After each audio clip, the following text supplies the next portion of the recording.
Morning, everyone. I'm Mark Leavenworth, the IRM Education and Outreach Coordinator here at DIR. We're really glad that you could join us today for the Information Resources Deployment Review, or IRDR webinar. I have just a couple of quick housekeeping items before we jump in. Today's session is being recorded, and we'll post the recording to DIR's YouTube channel here in the next couple of days. If you have questions along the way during the webinar, please use the Q&A pane rather than the chat. We may respond to some questions in writing as we go, but we've also set aside some time after the demo and at the end for some live Q&A. After the webinar, you'll receive an email with an IRM continuing education form for IRM CPE credit for this session. There's also going to be an evaluation link in there, so please take a moment to use that link and share your feedback with us. With that, I'm going to go ahead and turn things over to our presenters, specifically Elizabeth Cooper. Thanks, Elizabeth. Thanks, Mark. Welcome to the 2026 IRDR training webinar and SPECTRIM demonstration. I'm Elizabeth Cooper. I'm the Director of Planning Policy and Reporting here at DIR. And I have with me today to help me present Tessa Lopez, who works with me in the Office of Public Affairs. We also have Rich Vimpany from Archer, who helps us with SPECTRIM, and will do the SPECTRIM demonstration. We know that the IRDR is a huge undertaking for y'all each biennium, and that it involves your staff throughout your agency. And I just wanted to let you know that we're committed to supporting you throughout the process. We actually have a team of subject matter experts who are on this call, and they stand ready to answer your questions and point you in the right direction. And then starting this afternoon at 2:30, we're going to host drop-in hours on Teams every Thursday. Now, Tessa's going to cover the resources later in this presentation. And as Mark said, it's going to be presented or posted to our DIR YouTube channel. So you'll have that as a resource. And then some of the things that we mention in terms of resources are going to be in the links in the deck that we send out. I also wanted to mention that each biennium, we try to improve this process. And so Mark's going to send you a survey, to give us feedback on the webinar. But after the whole process is all said and done, we send out a survey to find out what worked well, what didn't work well. We also conduct customer experience journey mapping sessions to try to identify pain points and look for opportunities to improve this process. So later this spring, after it's all said and done, I encourage y'all to look for those opportunities to provide feedback, because we take it seriously, and we know this is a heavy lift for y'all. So today, Tessa's going to give you a little bit of context, tell you how the IRDR fits into the planning, reporting, and funding cycle. And she's going to cover some background and timeline. And then I'm going to take a little bit of a deeper dive and go into each part of the IRDR. But we're really saving a lot of time for the SPECTRIM demonstration and for giving you the chance to answer or ask your questions. And so throw them in the pane. We'll try to answer them as we go along, but we'll also have that reserved time. So with that, I am going to turn it over to Tessa Lopez. Thank you, Elizabeth. Mark, if we can go one more slide, please. Great. Okay, so good morning, everyone. My name is Tessa Lopez. I work alongside Elizabeth Cooper in the Office of Public Affairs, and I'll tell you a little bit about the planning and reporting and funding cycle to kick us off here. So as you know, Texas follows a biennial cycle of planning, reporting, and ultimately requesting technology funding. And of course, the IRDR is part of this process. Now, in the odd number years, the Texas Legislature enacts technology legislation. Also, during this period of time, DIR collaborates with state agencies to develop the state strategic plan, which establishes those statewide technology goals for the next 5 years. In the even numbered years, state agencies are producing several reports during this period of time. Those include things like the agency's strategic plans, security plans, those LARs, and of course, the IRDR. Next slide, please, Mark. And one more. Okay, so just a bit of background on the IRDR. As you know, IRMs for state agencies must submit a review of their technology, data, and other information resources by March 31st of even-numbered years. Public universities only need to complete the digital accessibility and website modernization sections of the IRDR. Also, local governments, junior and community colleges, as well as school districts, these are not required to participate in the IRDR process. Now, speaking of the IRDR process, what is this all about? Why do we do this? Well, the IRDR evaluates how an agency's IT deployment aligns with the state's technology direction, also compliance with those technology-related statutes, rules, and standards.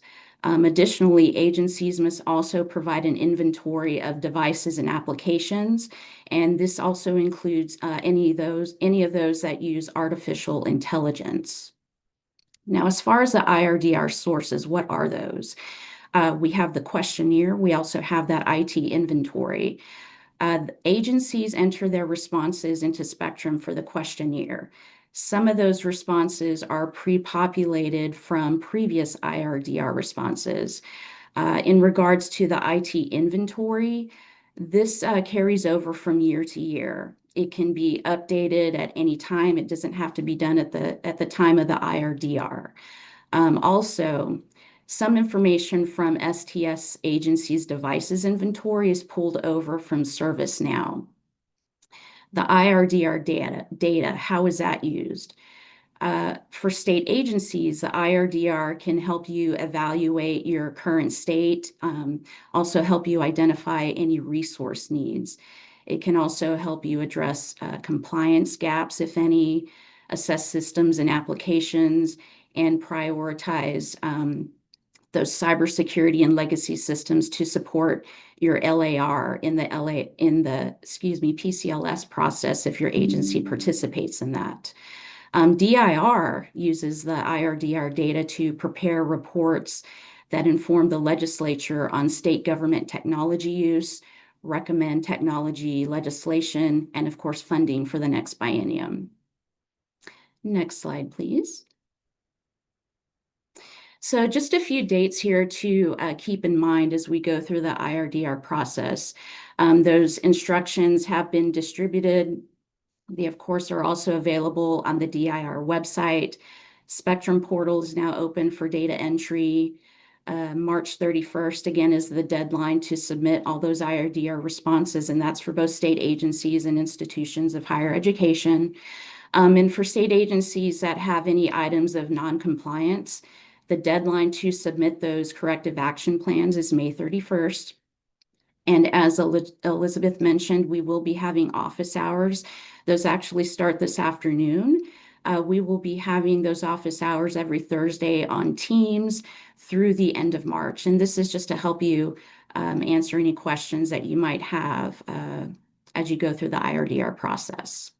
So with that said, I will turn it over to Elizabeth, and she'll walk us through the different sections of the IRDR.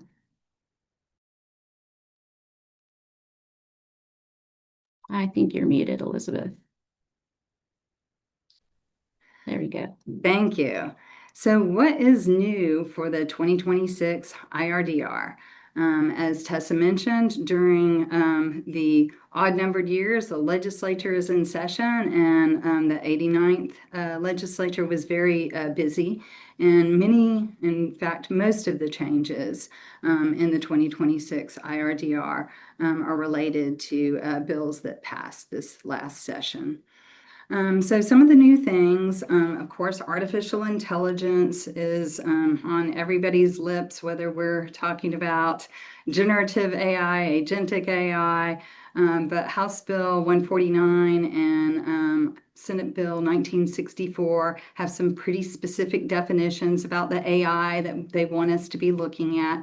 And so you will see some new AI questions, and of course the AI inventory, and I'll go through that a little bit, and Rich will focus on that too when he shows you the demonstration. Another new area is we have some customer experience questions, really just asking, what y'all are doing in your agencies to understand that customer experience and working to make government more efficient. Cybersecurity, we really don't have many new questions, but I do want to make sure everybody knows the Texas Cyber Command is up and running. We will share the responses with the Cyber Command related to security. They use those the same way DIR does to use that data in the aggregate to develop some reports. Digital accessibility has some changes. There were some new federal rules that changed, and of course, House Bill 5195, which is about website modernization. Digital accessibility is a huge component of that.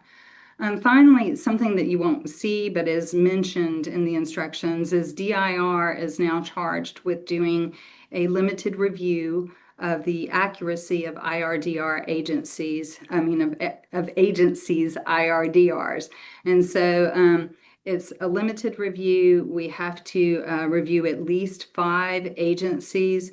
So accuracy, we know it's always top of mind for y'all, but just be extra diligent this round. Next slide, please. So as Tessa mentioned, the instructions are available on our website, and I've mentioned ad nauseum that we have resources with links at the end of this presentation. Right now, I just wanted to go over some of the highlights of what's in the different parts of the IRDR.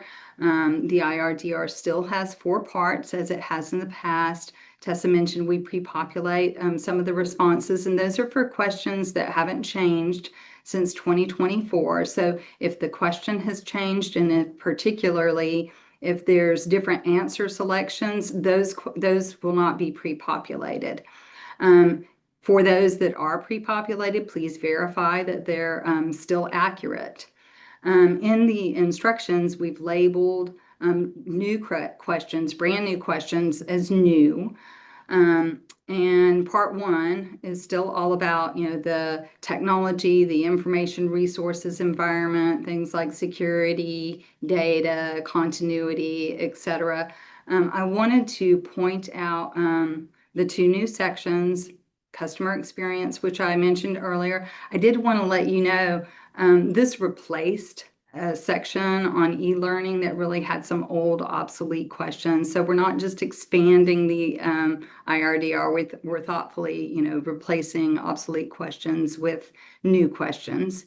Also, section 115 is on website modernization, and that's a combination of some brand new questions that have to do with the assessment that y'all are doing on the status of your websites. And then also some questions that we've been asking all along. Higher education must complete in part 1 sections 1.03, the digital accessibility section, and section 1.15, the website modernization section. Next slide, please. So compliance with standards, that's what part 2 is all about.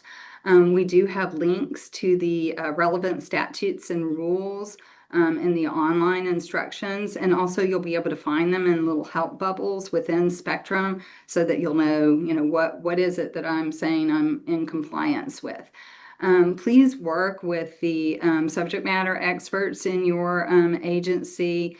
This is an area when DIR went through our sunset review, the sunset team, and you'll see things that ended up in our sunset bill, like the accuracy review, but that was an area that they honed in on, that we ask agency about compliance, how do we know it's accurate? I did want to mention that in the past, we've had a lot of responses of non-compliance, only for the agencies to come back and say, oh, wait, we really are in compliance. And so we want you to be extra diligent during this round, because I think last round we allowed you to, as your corrective action plan, just say, I made a mistake. And mistakes are going to be made, but we really want you to try to make sure that those are accurate. when you say you are in compliance or not in compliance. So reach out to the subject matter experts, your compliance officers, and find out, what the current status is. Higher education must complete sections 1.20 and 2.02 and 2.03, which are on state websites and EIR accessibility. For those questions that are answered in noncompliance, I alluded to it earlier. We are, by statute, you're required to submit a corrective action plan, an Information Resources Corrective Action Plan, or IRCAPS, to DIR. And if we'll switch over to the next slide, I'll quickly walk you through what those entail. So this is for state agencies only, even though the higher education, the public universities do answer those compliance questions. You're exempt from providing a corrective action plan. That doesn't mean you shouldn't do corrective action plans within your own organization, but you're not required to submit them to DIR. For state agencies who do find areas where they are not quite in compliance on that date of March 31st, you'll be asked to submit a corrective action plan. They're very simple. The deadline of May 31st is to submit the plan, not necessarily to have implemented all the corrective action. But we just ask you, what are the steps you need to take? If there's any cost, kind of what priority and time frame you're looking at in coming into compliance. And so again, they don't have to cover every single detail, but they should cover those steps that you need to take for any areas of self-identified noncompliance. Next slide, please. So part 3 is about how well your technology and information resources management aligns with the goals in the state strategic IT plan. And so we have those in part 3. It basically asks you, how well you are aligned, and it will also ask you about progress toward previous strategic plan goals. We do use this information when we report back to the legislature, and they want to kind of have that bird's eye view of how well state agencies are aligned with our state technology goals in this federated technology environment that we live in. Next slide, please. So the IT inventory. So first of all, I've cited the 2 government code sections where we get those statutory requirements of what is required within the inventory. We divide it up into categories of devices and applications. The artificial intelligence piece will be included in the applications section of that inventory. And the artificial intelligence inventory requirements do come from HB 149 and SB 1964.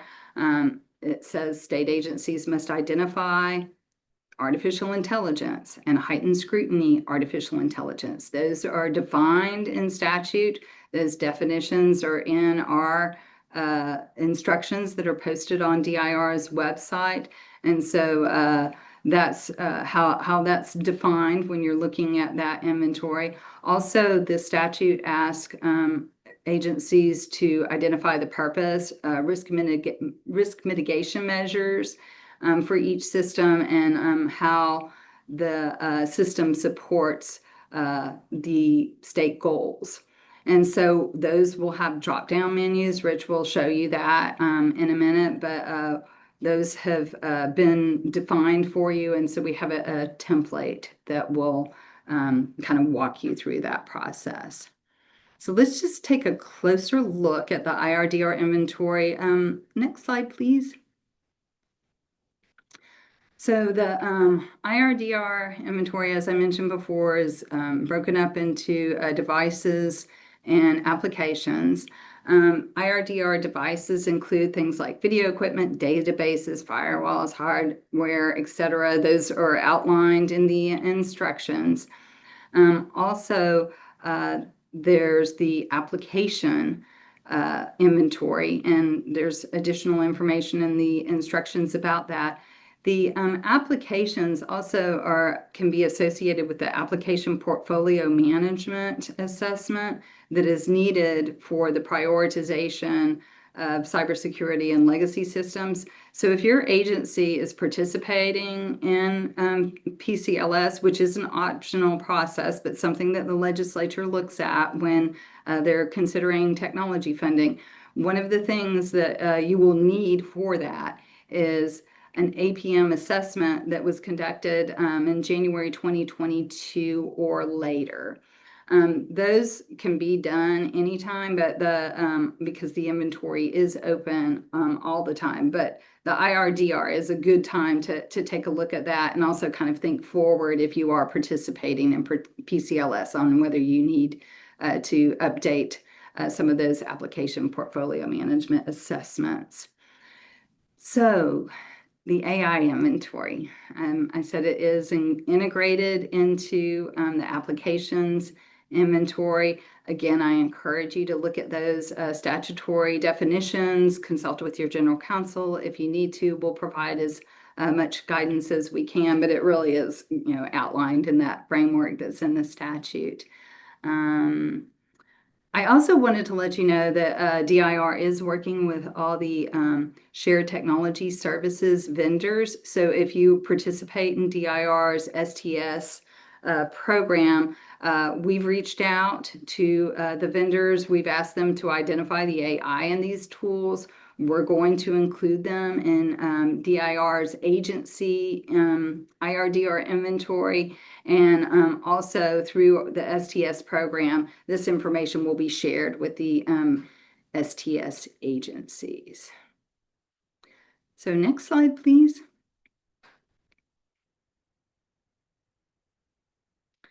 So after you've completed the sections that are required for your organization, you will submit your IRDR. A couple of things to look for is the required parts will have a green check mark. Rich will show you that in a minute. Also, you must attest that your devices and applications inventory has been updated and is accurate on the date you submit the IRDR. And once you do that, you'll be able to look at those green check marks, see that everything is complete, and change your submission from in progress to submitted. You do need to do this by March 31st because that is the statutory deadline. So I am going to go ahead and hand it over to Rich to give us the SPECTRIM demonstration. Next slide, please.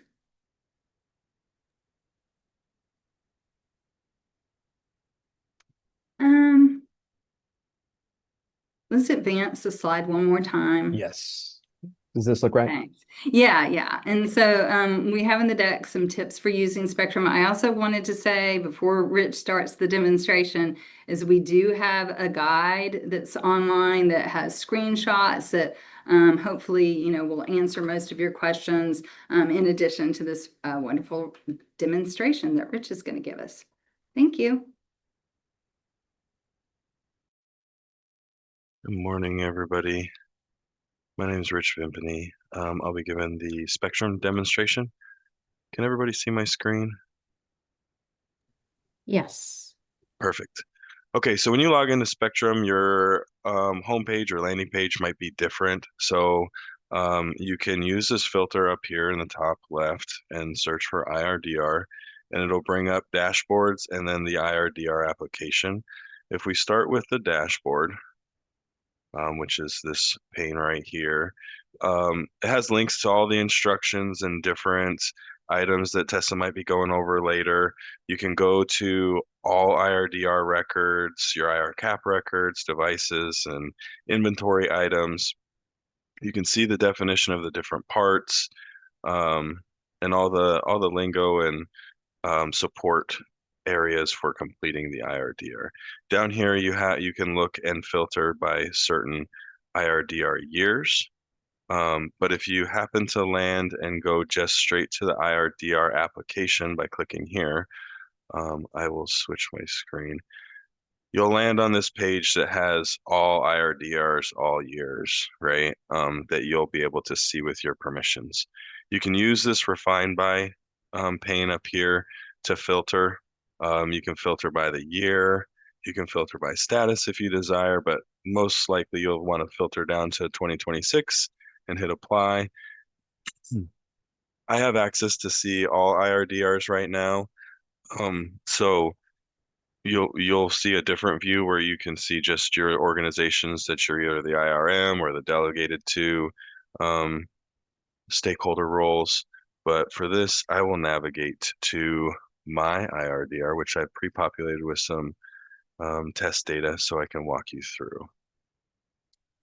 So once you open up the IRDR, you'll be brought to a screen that has all your different sections. You have your general information up here. Your IRM should already be assigned, but the IRM can assign a delegate to accomplish the IRDR. That plays into the workflow actions menu up here, which is new this year, and I'll get into that shortly. For now, you're going to want to review your instructions up here in this collapsed section, and then review your detailed progress section and see where you're at. Most likely they'll all be red X's, but for the time constraint for the demonstration, I've just gone ahead and pre-populated all of these sections down here. I'll still open them up and show you, but you can see the difference of which sections I've completed and which sections I have not completed. These sections roll up into your overall part progress here, and once all the section 1 is complete, part 1 progress will go to a green check mark after a save. It's very important to hit the save so the questionnaire recalculates and everything is taken into account. So for now, I'll collapse this and I'll move down to the submission section. You can also assign a reviewer down here. This will be part of the workflow as well. And by workflow, I mean, once the person submitting the IRDR is complete, it has a chance to go to somebody else as a review. And they can review the answers, and then the reviewer can then submit the final IRDR to DIR. Excuse me. These statuses and submit dates and review dates, once the action is complete, will auto-populate. And so the only thing you have to worry about is if you need a reviewer, which is not required, you can put a reviewer here. Moving on to the questions. So there's 16 sections here in part 1.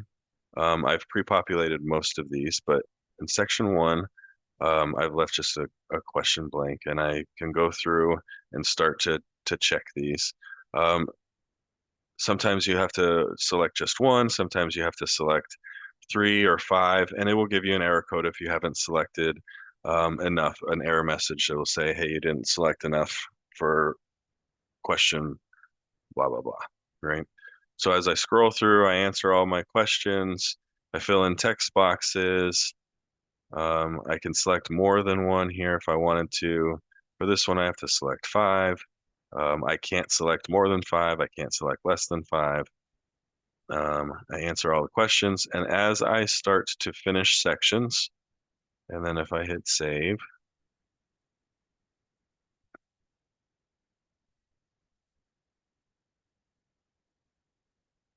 my detailed progress section starts to update,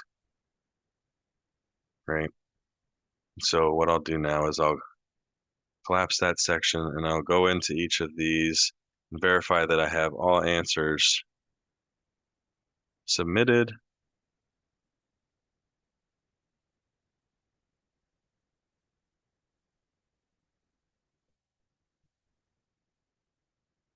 Section 3. So this brings up a good point. Some questions are dependent on an answer previous, right? So if I select yes, question disappears, it's no longer required. I select no, I have to answer this question, this follow-on question. So pay attention to those. Once I've gone through and answered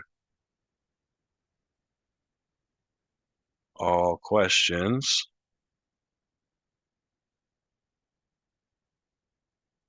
in 104, I've answered everything. I've had the green check mark, but I'll just open them up for review.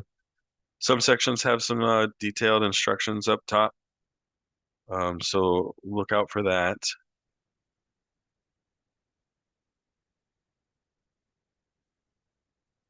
106.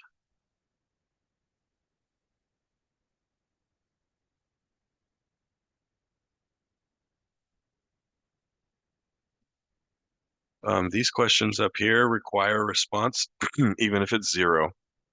So, and I think that's specified in the instructions.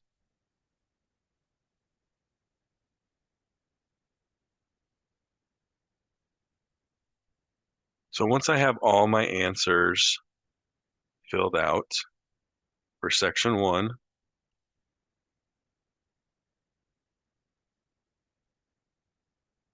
my part 1 progress, all my detailed progress sections should update to a green check, and my part 1 progress will update to a green check.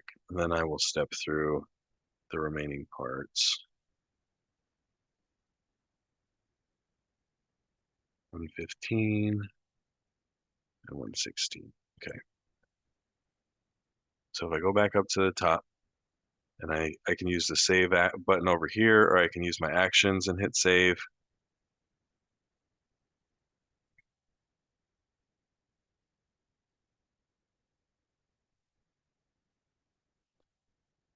I can check my detailed section and see that all part 1 or section 1 pieces are complete. My part 1 progress went to a green check, and now I have some remaining pieces. So I'm going to collapse that. Part 2 is the compliance, not in compliance section. These are the questions that will generate the IR caps if they are a not in compliance selection. So it'll create individual IR caps for each question that is not in compliance, and that won't happen until the end. So until you finally submit the IRDR. So section 2.1 needed an answer. Section 3.1 needed an answer.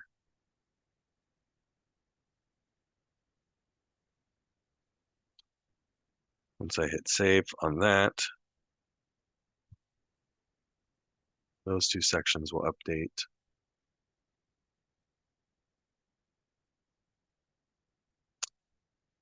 My part 2 and 3 are now complete. And if I look, I just have some part 4 items to complete. In part 4, that's our inventory. There's 3 different areas that we need to pay attention to. There's lots of instructions in here with some links to the different statutes and items that may help you answer these or guide you through. But what we're going to be doing here is attesting to our device inventory. And under the devices section, we can go and add new records by clicking this link, or we can display the report and see all of our devices. My list is pretty short because this is just a test organization, but you can see, and from here I can navigate into the device record itself. If desired, review the data points for this device record. To back out, I'll just click that blue X. It'll take me back to the report. I can review the overall report. Anything with this little pencil icon up here means that it's inline editable. So I can click here and I can add something to it. And then on the right-hand side,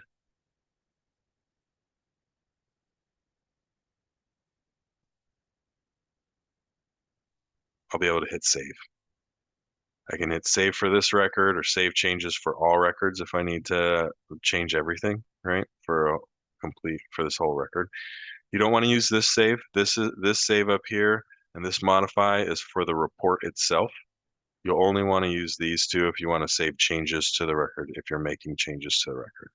I'm not going to make these changes, so I'm going to back out. It's going to give me a warning, and I'll say, okay. It's going to take me back to my questionnaire. So I've reviewed my devices. I can hit confirm. I'll hit save. We'll see that my device attestation has been updated.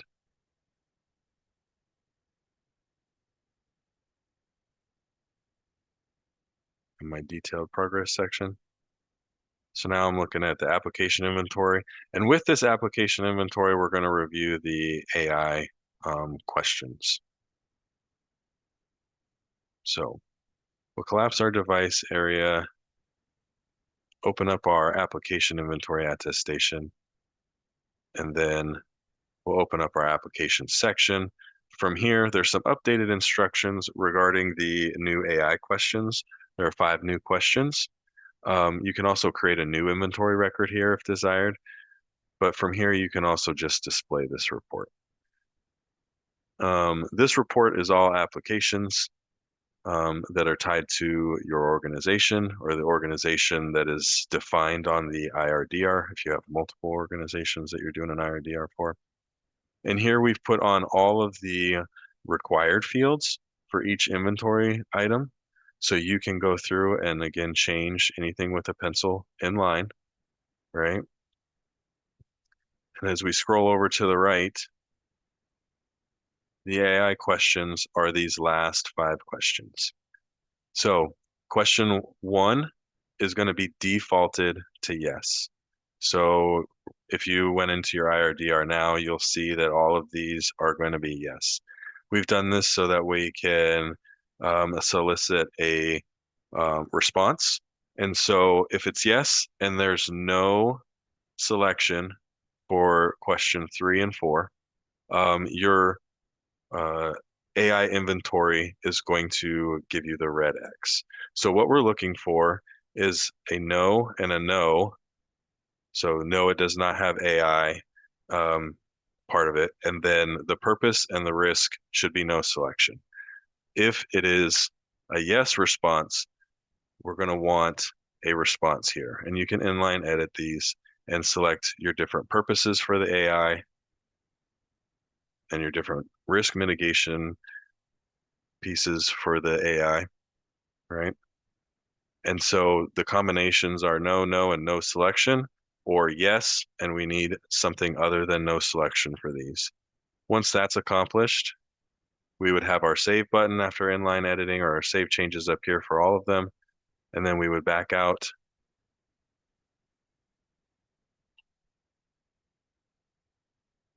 Wait for Archer. So our inventory is updated. We can select confirmed for our attestation for our inventory. Hit save.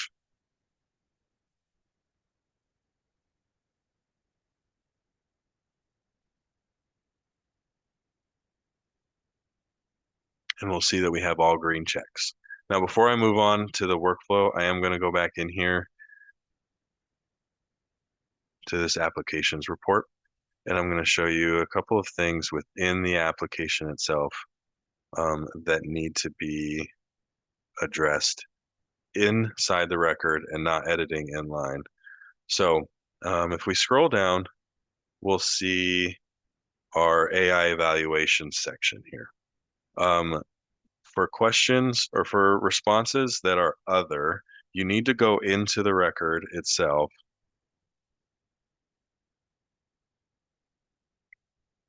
We'll select other. You need to go into the record so that you can type in your other response. We can't do that inline. So if there are any of your inventory records you do need that you're going to select other for either purpose or risk, you'll need to come into the record and select that here and do a save individually, right? Other than that, you should be able to just inline edit the report if you're not selecting other, just as I showed you previously. So this question These questions will show up here. These first four are pre-populated. The last question, the state strategic plan goals, it has some pre-populated answers that you can select if desired. And then we would hit a save or a save and close and exit the record. And then our behind the scenes, I won't save this one, but our behind the scenes calculations, review all of your responses and wait for that combination on all application records. And then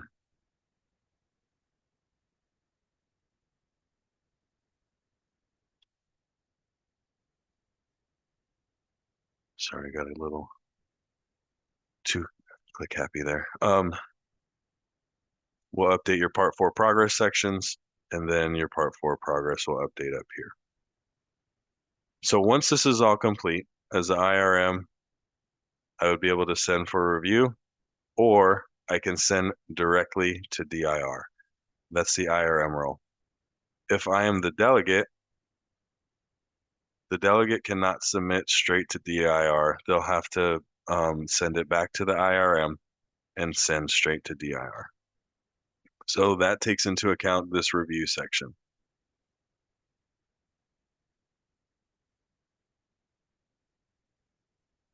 Use my lookup.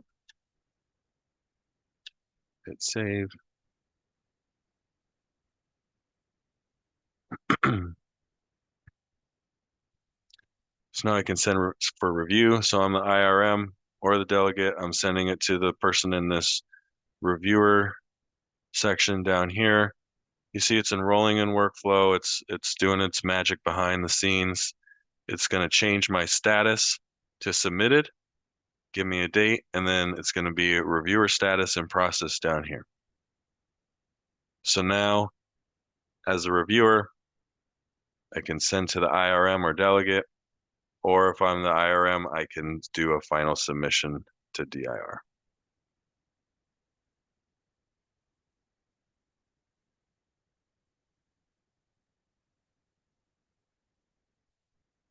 It's enrolling in workflow. It's doing its submission. I got the approved. I got the date. It's no longer in workflow. And I'm done with my IRDR. I've submitted it to DIR.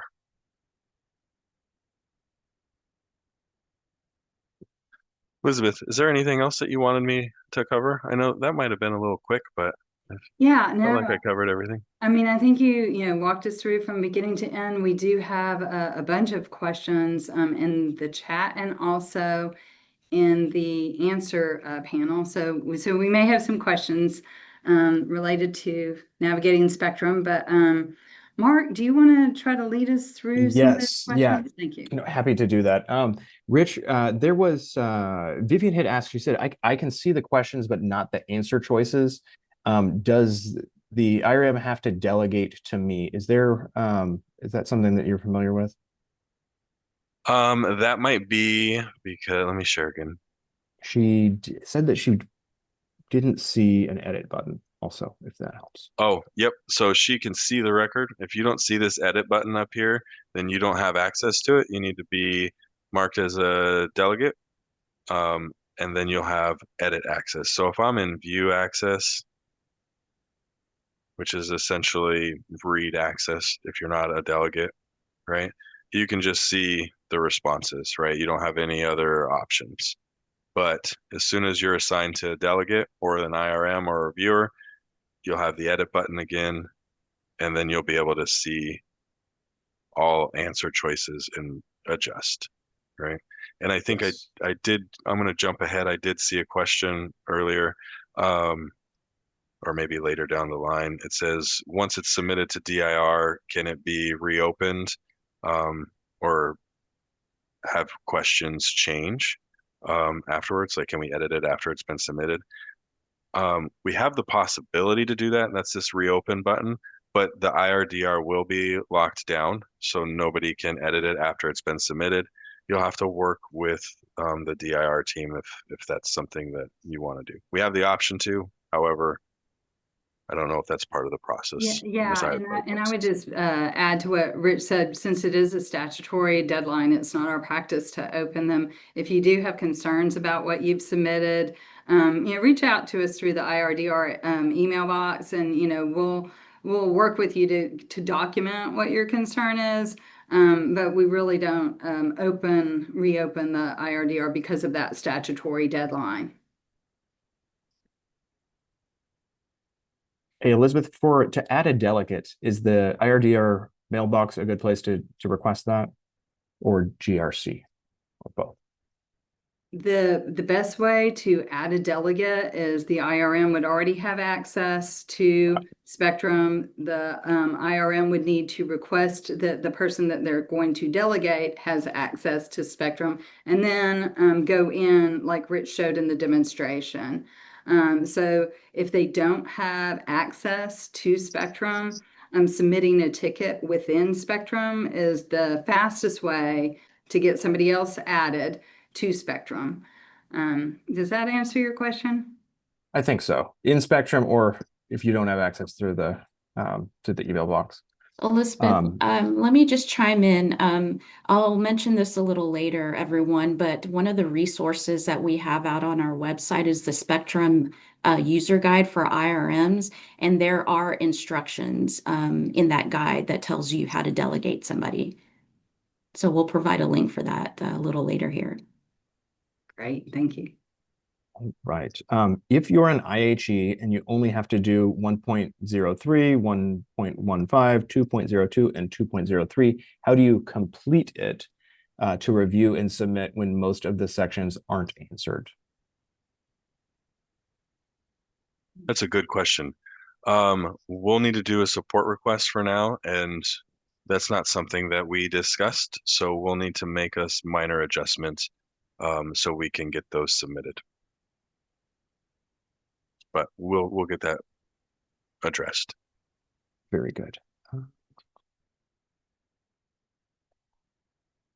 And then a few questions from the Q&A for AI.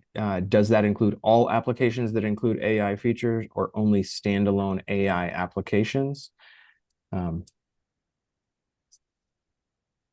Yeah, so I'll be referring people, back to the statutory definition. So we have the statutory definition of AI is fairly broad. But then there's a subset of that that's heightened scrutiny AI that is a little more narrow. We can talk through things with you, but really refer back to those definitions and talk to your general counsel if needed. And yeah. Very good. Another AI kind of related question. Is it possible to change default for application has AI component from yes to, from a Y to an N, yes to no? We have a lot of apps that don't have AI.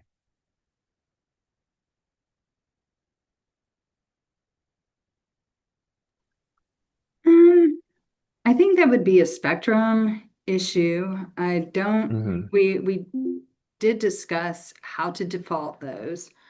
I think that most of the applications that are out there have some kind of AI. And so we went with yes. There may be a way I would suggest submitting a ticket, and maybe Gabrielle or Rich want to correct me if that's not the direction that we need to go on that. I'm looking at something really quick because we do have. Yeah, this is Robert. You can definitely go in there and change it from a yes to no. Just make sure that you answer the following questions appropriately as well. Yeah, let me share something really quick because there is something that you can do on your own if you need to do like a bulk, right?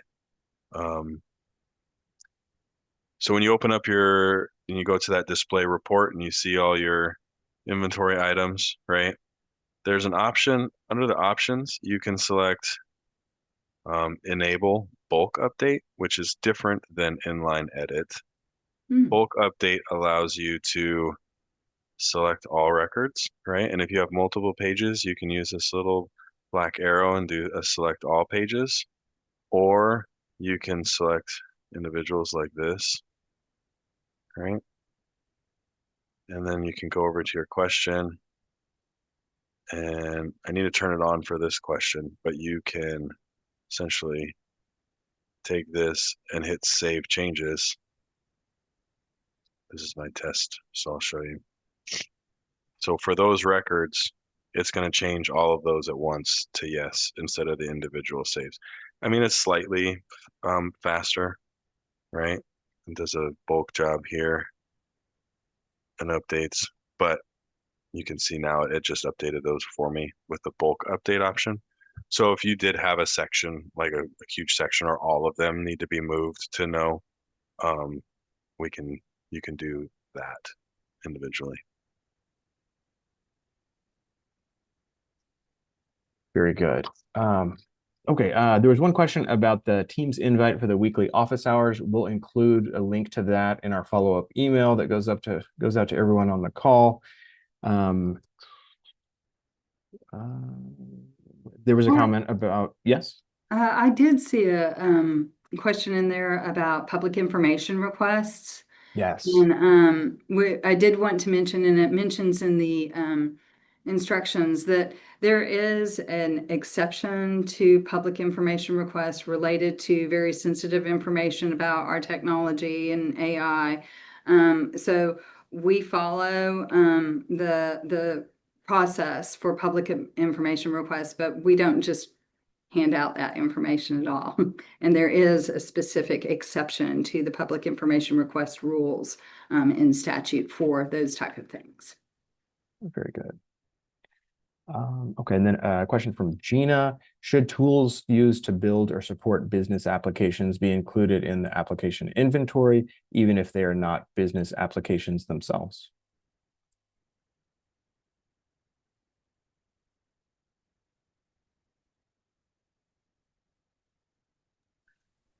This is Robert again. Yeah. Each agency defines business application differently. So according to how you define your business applications, if tools are not defined as business applications, they would not be included. But they should be an application in the system. So no assessment for them because they're not business applications. But yes, you have to respond to include them in your inventory as an application. Very good. Thank you, Robert. And then there was a question, who can assign agency roles like IRM, CDO? It depends on the role. We've got a section on the DIR website about each of those. If it's specific about IRM, you could reach out to me and I'll put my email in the chat here. And then at the end of the day, who gets the agency IRDR, and is it used to determine funding or question mark? I know we talked about this a little bit at the beginning. Elizabeth? So the IRDR is not used to determine funding, but what it is used for is to DIR will look at the information in the aggregate. We use it to improve services, but we also have some specific legislative reporting requirements, and we use IRDR for that. And so we have a reporting requirement around risk. Agencies' risk relative to other agencies, and it's a confidential report, and we use IRDR data for that. For the website modernization efforts, we are required to report on the status of your planning efforts, and so we will use the IRDR data for that. But in and of itself, it's not used for determining funding. Related to another process, the prioritization of cybersecurity and legacy systems, PCLS, where you can assess your priorities. It's assigned a tracking number. It's tied to the LAR.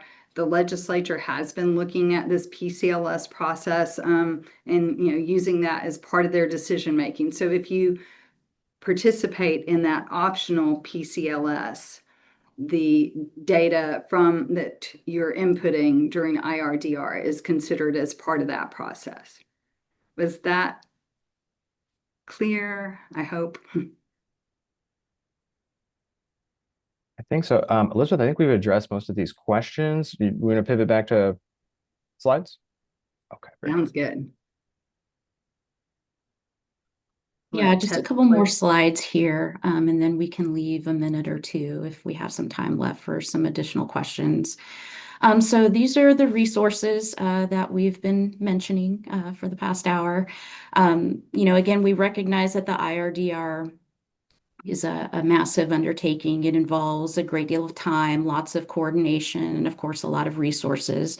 And we want to reiterate that we're here to support you. So this is just a listing of a few resources that might be helpful in completing the IRDR. There are links here to where you can access or request access to the Spectrum portal, and of course, links to those instructions. There is a link here for the Spectrum guide for IRMs that I mentioned. That should be listed on the slide here. We have some FAQs.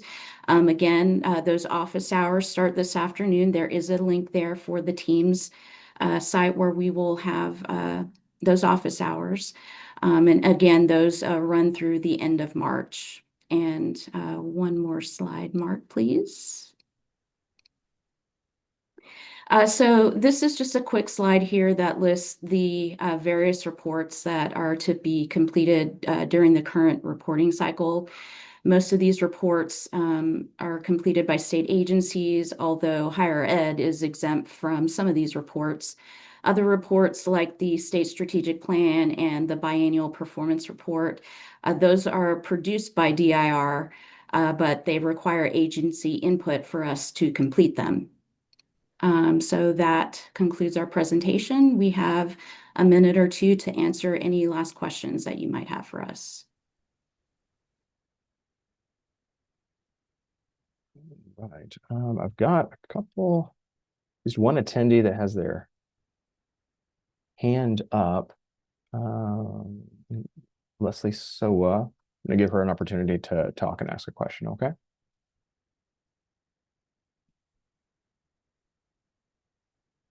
Leslie, if you had a question, you should be able to come off mute.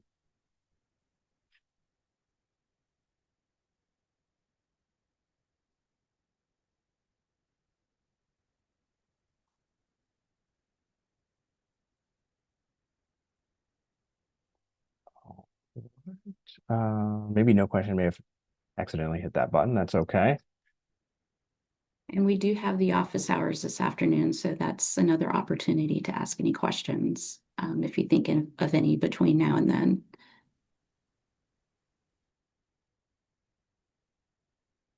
Awesome. I think we've addressed all the questions in the chat and in the Q&A. Great.